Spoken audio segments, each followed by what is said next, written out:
Bonjour et bienvenue à ce bulletin d'information.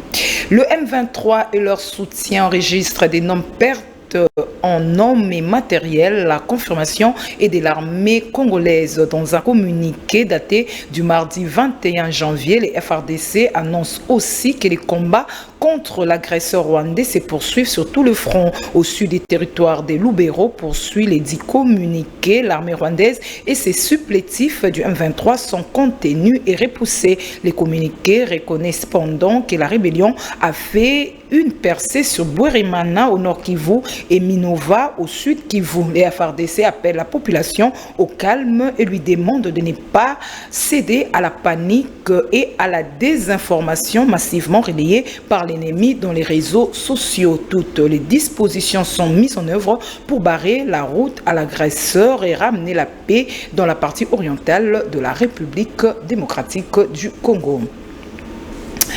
C'était donc hier mardi que la localité de Bwerimana, située sur le côte du lac Kivu à Masisi, est passée sous contrôle du M23. Cette prise de contrôle est arrivée après une attaque lancée par la coalition RDF M23. Suivez.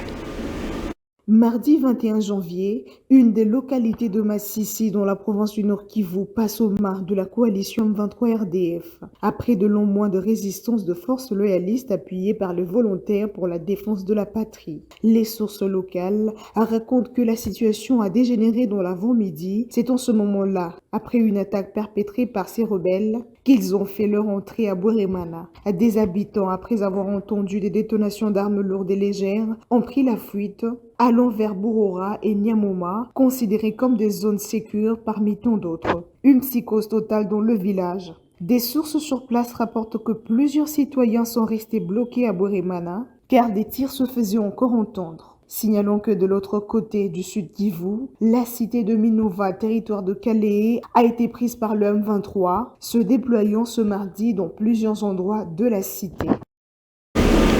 Journée de prière en faveur des FARDC. Constant Moutamba sollicite l'implication de catholiques. C'est ce qui ressort des échanges mardi entre le ministre de la Justice et le secrétaire général de la SENCO, Donatien Cholet. Les détails avec Nico Kassanda. Au cœur de leurs échanges, les deux personnalités ont traité de la question axée sur la prière en faveur de la restauration de la paix dans la partie orientale de la RDC. L'Église catholique, par le truchement de Monseigneur Donatien Cholet, se dit favorable à s'associer à cette initiative du ministre d'État à la Justice, Constant Moutamba. Le ministre nous a fait part de son projet, de sa proposition de réunir les confessions religieuses dans la prière le 9 février pour prier pour le FARDC et aussi organiser une quête en faveur de nos militaires. Alors il voulait la collaboration de l'Église catholique là-dessus. Et là, je lui ai fait savoir que c'est notre mission comme Église de prier. La situation de l'Est, nous en sommes conscients. La situation sécuritaire, la situation humanitaire est catastrophique. Même la vie de nos militaires. Personnellement, j'étais dans une mission il y a quelques années, avant que la situation s'empire, où on a touché de doigt la réalité de nos militaires. Donc l'Église catholique n'a pas de problème pour prier, mais dans sa particularité. Pour le secrétaire général de la SENCO, chaque Congolais doit jouer sa partition pour le retour de la paix dans la partie est de la RDC. Chacun doit jouer sa partition. Nous ne prions pas pour gagner la guerre, mais nous prions pour la paix, pour que la paix soit instaurée. Et la paix, d'ailleurs, c'est la fin de la guerre. C'est dans ce sens-là, peut-être. La paix, c'est que les gens se convertissent. Cette rencontre était aussi une occasion pour cet évêque catholique d'exposer. Dans l'actualité également, un avion de la compagnie Air Kasai a raté son atterrissage mardi à l'aérodrome de Kongolo. Nous sommes bien là dans la province de Tanganyika. L'administrateur de province a annoncé que l'aéronef transportait de cigarettes en provenance de la ville de Goma. Aucun dégât humain n'a été signalé sauf l'incendie d'une partie de ces engins. Le président de l'Assemblée nationale séjourne depuis mardi au Vietnam à la tête d'une délégation composée essentiellement des parlementaires. Vital Kamerhe participe ce mercredi 22 janvier à la réunion du bureau de l'Assemblée parlementaire de la francophonie. Et restons à l'Assemblée nationale pour parler du dépôt mardi au bureau de cette institution de la question écrite au directeur ad intérim du musée national. Les députés Aimé Pascal Mongo, auteur de la dite question écrite, attend les éclaircissements sur sa décision portant sur une probable fermeture du musée national. Les reportages signé Emeline Kambidio et Seyambav. Déposer une question écrite. Il y a déjà la proposition de loi qui a été déposée et j'attends la session de mars pour pouvoir la présenter aux élus du peuple. Parce qu'en fait, le rôle d'un député national, c'est aussi de contrôler l'action du gouvernement, l'entreprise du portefeuille, les services publics ainsi que les établissements publics. Donc il s'est fait malheureusement que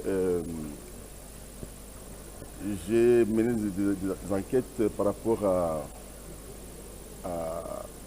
la situation qui prévaut au niveau de l'Institut national des musées nationaux. Et donc, il y a un DG AI qui a reçu l'instruction de sa hiérarchie, je parle de la ministre de la Culture, Art et Patrimoine, interdisant au DG de poser des actions, parce qu'il est DG AI. Mais les informations que j'ai recueillies indiquent que le DG a pris le risque de prendre une décision de fermer le musée, l'Institut des musées national d'Inongo, Barmaïndombe, ainsi que celui de Bandounouville, Barquilo. Et donc, lorsqu'il ferme le musée, ça veut dire qu'il renvoie les gens au chômage.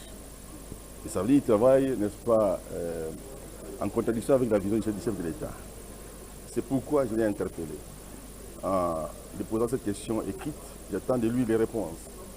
Parce qu'au moment où les gens sont payés normalement, n'oubliez pas que je suis membre de la commission Ecofin, je sais que les budgets ont été positionnés pour que ces gens soient payés. Ils ont toujours touché leur salaire.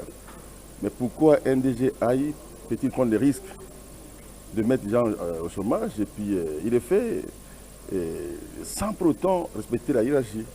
Donc il a outrepassé ses compétences. C'est pourquoi j'attends de lui des réponses. Voilà qui met fin à ces bulletins d'information. Mesdames et messieurs, merci de nous avoir suivis. Nico Kassana sera de votre à 19h30 pour la grande édition du journal. Au revoir et bon après-midi. Je suis en compagnie de la télévision du Répond.